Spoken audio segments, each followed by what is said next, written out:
ছেলে শুধু গেছে তা নয়, একরাম আমার রাসূলুল্লাহকে যেমন আমরা ঈদের সময় গলায় গলায় মিলি, ওইভাবে রাসূলুল্লাহর সঙ্গে গলায় গলায় মিলতে লেগেছে। এই খবরটা আবু জেহেলের কাছে চলে এসেছে। এ আমাদের সর্দার আবু জেহেল, আইন সবার জন্য সমান না আলাদা হবে?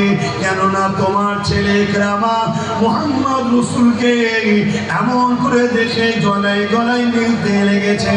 আবু জেহেলের খবরটা শুনে রেগে গিয়ে ইকরামাকে মৃত্যুদণ্ডের হুকুম দিয়েছে।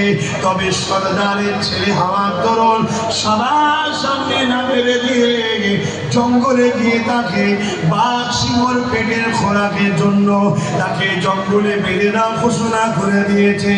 এই যুবকেরা তরুণেরা ইকরামাকে দিয়ে জঙ্গলে বেঁধে দেওয়া হলো, তার হাতে পায়ে দড়ি দিয়ে বেঁধে দেওয়া হলো।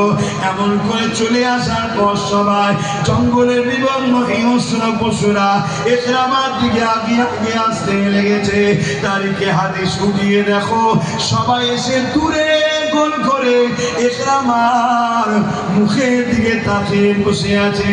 এই যুবকেরা কেউ ইকরামার দিকে আগে আসে না, কেউ খাচ্ছে না।